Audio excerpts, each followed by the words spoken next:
Hello, Steve White, Steve Arts 89. Well, I'm here with my now twice obsolete Soundwave figure. This is one of the War for Cybertron ones, one of the first ones, the one that doesn't turn into anything, turns into a lump that's supposed to be a spaceship. Now they finally have released the images of the new Soundwave from the Studio 86 line, which is a bigger, more accurate version of the reworking of this one. So we had this one, then we had a reworking which turns into an actual cassette player, and then a recoloring of that one, and now we have a further reworking of that in that they've used basically the same model. It's just a bigger scale with mostly changes to the arms, because the original one had these annoying little like lasers or something on his arms which fold out, and I don't know why they didn't just have them fold into the giant hole in his arms. But yeah, so that was the worst part about that mold that we've been stuck with for a while. So they've fixed that and they've made changes, but the thing that stands out most to me is that they have included cassettes. We aren't just getting Soundwave, we're getting Soundwave, Buzzsaw and Laserbeak and Ravage. And some people are confused because Buzzsaw didn't appear in the 86 movie, and I'm like, well, maybe he was inside his chest. Like, didn't he have like didn't it look like there was something on the inside of his chest? Didn't he normally have his chest looking like there was a cassette in there? I can't remember. Maybe it was just plain. But yeah, usually you get Buzzsaw or Laserbeak with one of them. This one had no cassettes. I still don't. I just bought this as a filler. It's like, well, I need a Soundwave. I want a modern Soundwave. And if he's on the shelf behind the other figures, you won't see his legs, and he's the cheapest one. So I just thought I'll just buy him and then wait for the sort of Studio 86 version, which will be either the best version of this with the most cassettes, or it'll be a new version. And if it's a new version, then it'll be totally opposite from this, and I'll have like the most contrasting versions. The sort of first version that doesn't even turn into a cassette player, and the final sort of 86 most cartoon accurate version. So that was my decision why I got stuck with this. But now we finally have it. We've seen it. It looks good. A lot of the details are the same. The legs seem the same. The hips seem to be the same. The little flappy sections that come up so the leg can come all the way up. That seems to be the same. It looks like he's got a waist swivel. People are commenting on that.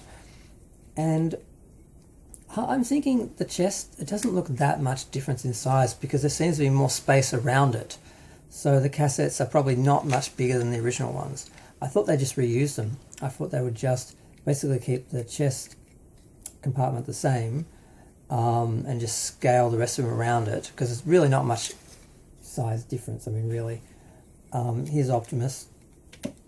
Dropped his gun. And the Soundwave. It's like, what is it, like a centimetre? Maybe 2.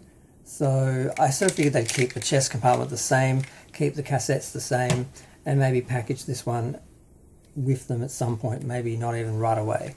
But it looks like it is a little bigger and they are a little bigger. They are definitely different.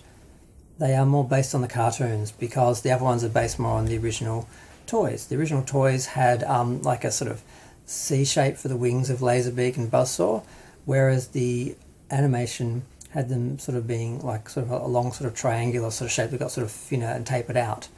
That's what those ones look like. So it's good they are totally new figures, because although this is a totally new sculpt, it's sort of got the same sort of transformation, and they really have just cleaned it up, gotten rid of the extra parts that are leftovers from when it was originally the Soundwave from the TV show, which turned into a spaceship of some sort. So yay, we've finally seen him. He exists. We've known that for a while. We knew he was coming. Now we had word of review of a release this week, images, and now we finally got them. So we've finally seen him. We know what he looks like, and he looks great. He's a lighter blue than this one, because that was the main difference with the other ones they did. They did recoloring, new legs, and they changed the cassettes, because at first he came with Laserbeak, and then he came with, I think, Buzzsaw, or the opposite order. I can't remember now.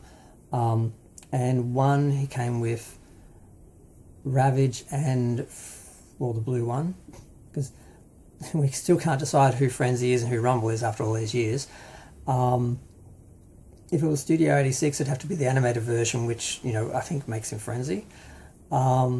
if it's the toy version, it makes him rumble. So yeah, I don't know. But we haven't seen them, and I'm like, are they going to do them in a 2-pack? Like, why didn't they just do all 5 and get it over and 6, including right back, get it over and done with? Because I don't. The only reason why I don't want to buy the new one now is it's not going to have all the cassettes. And like, what if they don't make the rest of them? What does that mean? Do I just buy the 2 Studio Series regular cassettes? Because even if they're smaller, they would still fit inside the chest. So I don't know. I'm going to go. Feel free to share, like, comment, subscribe. Let me know what you think. I'm glad we've finally seen him. He's real, and the cassettes are new. But will we get all of them? Which I guess is one of those issues that lingers with collectors whenever they start a new wave or line. You know, will we get them all? You don't want to sort of start and then you don't get them all and you have incomplete sets. So hopefully we don't end up with an incomplete set of cassettes out of this. But at least there's the hope of a new set.